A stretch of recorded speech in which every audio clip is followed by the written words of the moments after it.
Hello students, welcome है आपका अपने ही प्यारे से चैनल में, जिसमें हम आज टॉपिक पढ़ने वाले हैं फोटो इलेक्ट्रिक इफेक्ट। ये क्वांटम मैकेनिक्स का 4th लेक्चर है। ठीक है, इस इफेक्ट ने अगेन प्रूव किया कि लाइट जो है वो पार्टिकल होती है। कैसे प्रूव किया, आइए थोड़ा सा इसको समझते हैं। देखो, हर्ट्ज ने एक एक्सपेरिमेंट किया था जो क्लास 12th में आपने पढ़ा था कि लाइट को इलेक्ट्रोमैग्नेटिक वेव प्रूव करने के लिए उन्होंने एक प्रयोग किया था। उसमें उन्होंने एक कॉइल के साथ में ये दो नॉब्स अटैच की थी और इसको किसी एसी सोर्स से जोड़ा था। ठीक है, तो जब एसी सोर्स से वोल्टेज अप्लाई होती है तो इसके अंदर चार्ज ऑसिलेट करता है और मैक्सवेल की थ्योरी के अकॉर्डिंग इसमें इलेक्ट्रोमैग्नेटिक वेव जनरेट होती है और उसे आगे डिटेक्ट भी किया था उन्होंने। तो उन्होंने इस एक्सपेरिमेंट के थ्रू प्रूव किया था कि लाइट जो है वो क्या है, एक वेव है। लेकिन इसी एक्सपेरिमेंट के दौरान उन्होंने एक चीज और ऑब्जर्व की। वो क्या कि ये लाइट जब कैथोड रे ट्यूब पर गिरती है। कैथोड रे ट्यूब क्या होती है? एक ग्लास की ट्यूब है जिसमें लो प्रेशर पर कोई हीलियम या नियॉन टाइप की गैस भरी हुई है। ठीक है, इनएक्टिव गैस जो है वो भरी हुई है और साथ में उसको एक हाई वोल्टेज की बैटरी सोर्स से जोड़ा हुआ है। तो लाइट जब इस कैथोड रे ट्यूब की कैथोड प्लेट पर गिरती है, कैथोड प्लेट कौन सी होती है? जो बैटरी के नेगेटिव साइड से जुड़ी हुई वो कैथोड प्लेट होगी और बैटरी के जो पॉजिटिव साइड से जुड़ी हुई वो एनोड प्लेट होगी। तो जब वो लाइट कैथोड प्लेट पर गिरती है तो उन्होंने ऑब्जर्व किया था कि इसमें जो है कैथोड रेज की क्वांटिटी बढ़ जाती है, यहां ज्यादा अमाउंट में कैथोड रेज निकलने लग जाती है। ठीक है, तो कैथोड रे क्या है? इस ट्यूब में लो प्रेशर पर हाई वोल्टेज जब हम लगाते हैं तो इसमें से कुछ रे टाइप का जो है चीज निकलती है जिसे हमने कैथोड रे नाम दिया था।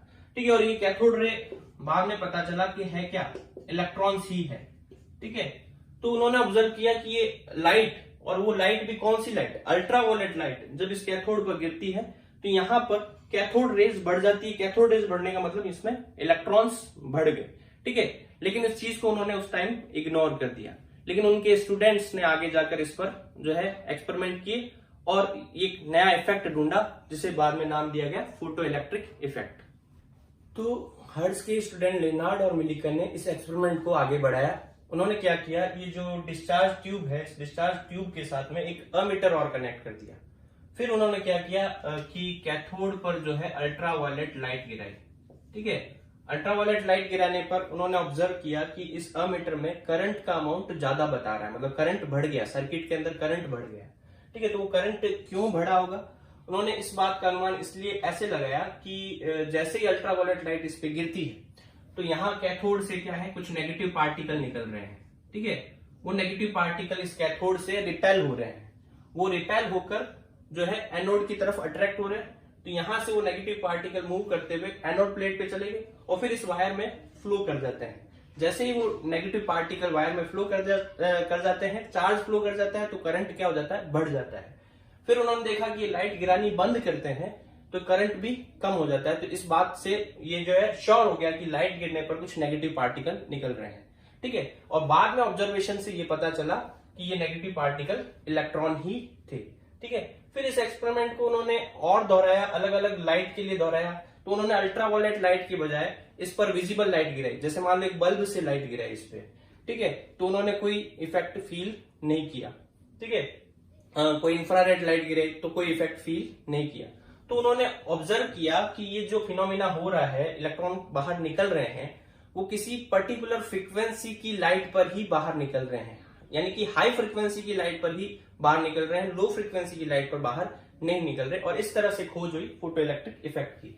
ठीक है, तो बाद में इसको कैसे डिफाइन किया गया कि नॉर्मली जो मेटल सरफेस होती है, मेटल सरफेस जो होती है उस पर जब हम हाई फ्रीक्वेंसी की लाइट गिराते हैं, हाई फ्रीक्वेंसी की लाइट गिराते हैं, तो उस मेटल सरफेस में से इलेक्ट्रॉन जो है वो बाहर निकल जाते हैं। इलेक्ट्रॉन जो है वो बाहर निकल जाते हैं। तो इस प्रोसेस को क्या बोला जाता है? Photoelectric effect. When light falls on a metal surface with high frequency और low wavelength, electrons are ejected out from metal surface, it is called photoelectric effect. जब उच्च आवृत्ति का प्रकाश धातु सतह पर गिरता है तो उसमें से इलेक्ट्रॉन बाहर निकल जाते हैं, इससे प्रकाश विद्युत प्रभाव कहते हैं। ठीक है, तो यहां से फोटो इलेक्ट्रिक इफेक्ट ढूंढा गया।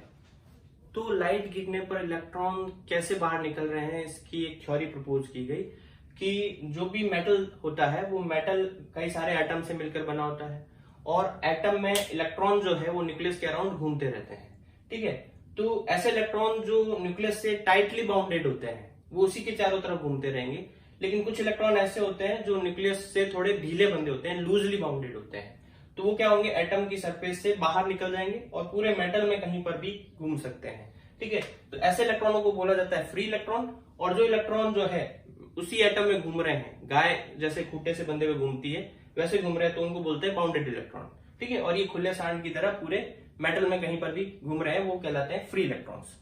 तो जब लाइट गिरती है तो ये लाइट जो है एनर्जी देती है किसको, इन फ्री इलेक्ट्रॉन्स को। ये फ्री इलेक्ट्रॉन्स मेटल में घूमने के लिए तो फ्री है, लेकिन ये अभी भी इस पॉजिटिव से अट्रैक्टेड है, इसलिए इस मेटल सरफेस से बाहर नहीं निकल पा रहे हैं। लेकिन जब लाइट से एनर्जी मिलती है तो लाइट से एनर्जी मिलते ही ये जो है मेटल सरफेस से बाहर निकल जाते हैं और फोटो इलेक्ट्रिक इफेक्ट जो है ऑकर होता है। तो मैं एक बात नोट की गई, वो क्या कि इस इफेक्ट में कोई भी प्रकार की लाइट गिराने पर इलेक्ट्रॉन बाहर नहीं निकलते, केवल किसी पर्टिकुलर फ्रीक्वेंसी की लाइट गिराने पर ही बाहर निकलते हैं। जैसे मेटल पर अगर अल्ट्रावायलेट प्रकाश गिराया जाए, यानी कि पराबैंगनी प्रकाश गिराया जाए, तब तो इलेक्ट्रॉन जो है वो बाहर निकल रहे हैं। ठीक है, हाई फ्रीक्वेंसी की अल्ट्रावायलेट लाइट गिरा रहे हैं, मतलब अल्ट्रावायलेट से ऊपर फ्रीक्वेंसी की लाइट गिरा रहे हैं, तब भी इलेक्ट्रॉन बाहर निकल रहे हैं। ठीक है, लेकिन अगर हम यहाँ पर इस पर विजिबल लाइट गिरा रहे हैं, विजिबल लाइट मतलब किसी बल्ब से लाइट गिरा रहे हैं या ट्यूबलाइट से लाइट गिरा रहे हैं, तो यहाँ इलेक्ट्रॉन बाहर नहीं निकल रहे हैं। तो इसके आधार पर एक कंक्लूजन निकाला गया कि इलेक्ट्रॉन बाहर निकलने के लिए एक मिनिमम फ्रीक्वेंसी की रिक्वायरमेंट है। अगर उस फ्रीक्वेंसी से कम फ्रीक्वेंसी की लाइट होगी तो इलेक्ट्रॉन बाहर नहीं आएंगे। ठीक है, जैसे आप एटीएम में जाते हैं और एटीएम में आप कुछ पैसे निकालने की कोशिश करते हैं, ठीक है, उसकी एक मिनिमम अमाउंट होती है। अगर आप उस मिनिमम अमाउंट से कम अमाउंट उसमें एंटर करोगे तो वो पैसे बाहर नहीं आएंगे। मतलब अगर आप कहो 1 रुपए 2 रुपए, तो उस एटीएम मशीन से बाहर नहीं आने हैं। ठीक है, एक मिनिमम अमाउंट होनी जरूरी है। वैसे ही इलेक्ट्रॉन को बाहर निकालने के लिए एक मिनिमम फ्रीक्वेंसी होनी जरूरी है। तो उस फ्रीक्वेंसी को नाम दिया गया थ्रेशोल्ड फ्रीक्वेंसी, यानी कि दहली आवृत्ति। ठीक है, तो दहली आवृत्ति को हम डिफाइन कैसे कर सकते हैं, प्रकाश की वह न्यूनतम आवृत्ति जिस पर प्रकाश को धातु सतह पर गिराने पर इलेक्ट्रॉन जो है उससे बाहर निकल जाए। ठीक है, the minimum frequency of light for which when light falls on metal surface electrons are ejected out is called threshold frequency, यानी कि दहली आवृत्ति। इसको नॉर्मली सिंबल न्यू टीएच से डिनोट करते हैं, या कहीं कहीं न्यू नॉट से भी डिनोट किया जा सकता है।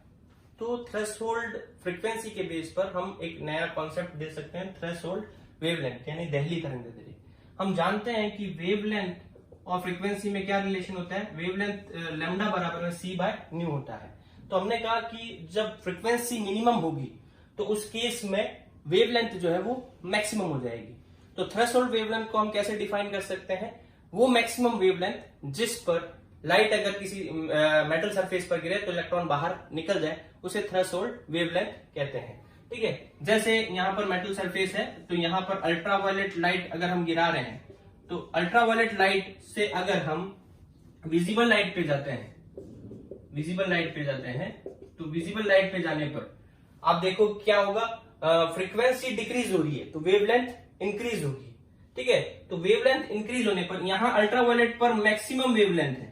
ठीक है, मैक्सिमम वेवलेंथ है। अगर मान लो मैक्सिमम वेवलेंथ से ज्यादा वेवलेंथ की लाइट इस पर गिराएंगे, विजिबल लाइट गिराएंगे, तो इलेक्ट्रॉन बाहर नहीं आएंगे।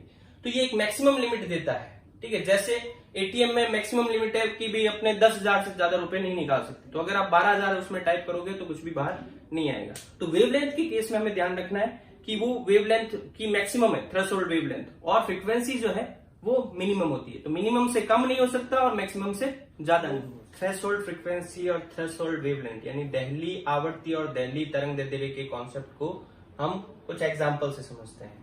ठीक है, जैसे यहाँ मेटल सरफेस दी हुई है, यहाँ इस पर हमें इसकी थ्रेशोल्ड फ्रीक्वेंसी दे रखी है 2 × 10⁻14 हर्ट्ज।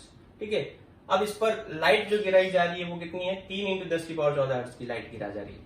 ठीक है, जो फ्रीक्वेंसी इस पर गिर रही है लाइट की वो कितनी 3 × 10⁻14 हर्ट्ज है, और इसकी थ्रेशोल्ड फ्रीक्वेंसी कितनी है 2 × 10⁻14 हर्ट्ज। तो क्या होगा, देखो लाइट की जो फ्रीक्वेंसी है वो थ्रेशोल्ड फ्रीक्वेंसी से ज्यादा है, तो इलेक्ट्रॉन क्या हो जाएंगे, बाहर निकल जाएंगे। इजी सी बात है। ठीक है, हमने थ्रेशोल्ड क्या कहा था, मिनिमम में, उससे अगर ज्यादा होगा तो भी जो है इलेक्ट्रॉन बाहर निकल जाएंगे, तो इसमें इलेक्ट्रॉन बाहर निकल जाएंगे। इसमें आप देखो कि थ्रेशोल्ड फ्रीक्वेंसी आपको दे रखी है 3 इंटू 10 की पावर 14 हर्ट्ज, और उस पर जो लाइट गिर रही है उसकी फ्रीक्वेंसी कितनी है 2 इंटू 10 की पावर 14 हर्ट्ज। ठीक है, तो थ्रेशोल्ड से कम फ्रीक्वेंसी की लाइट गिर रही है तो क्या होगा, इलेक्ट्रॉन इसमें बाहर नहीं आएंगे। ये तो सिंपल से क्वेश्चन थे। अब आप देखो यहाँ पर थ्रेशोल्ड फ्रीक्वेंसी दे रखी है 2 इंटू 10 की पावर 15 हर्ट्ज, लेकिन जो लाइट गिर रही है उसकी आपको फ्रीक्वेंसी नहीं दे रखी, आपको दे रखा है उसका वेवलेंथ। अब आपको बताना है कि इलेक्ट्रॉन बाहर निकलेंगे या नहीं निकलेंगे, तो कैसे सॉल्व करेंगे इसको।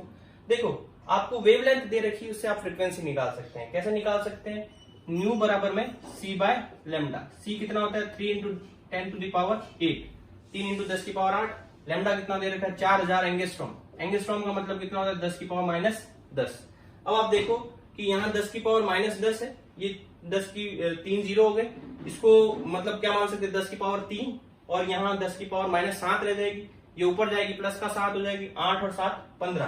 तो यहाँ पर ये जो 10 की पावर रहेगी वो 15 होगी, 3/4 मतलब कितना होता है 0.75, तो ये आ जाएगा 0.75 इंटू 10⁻15।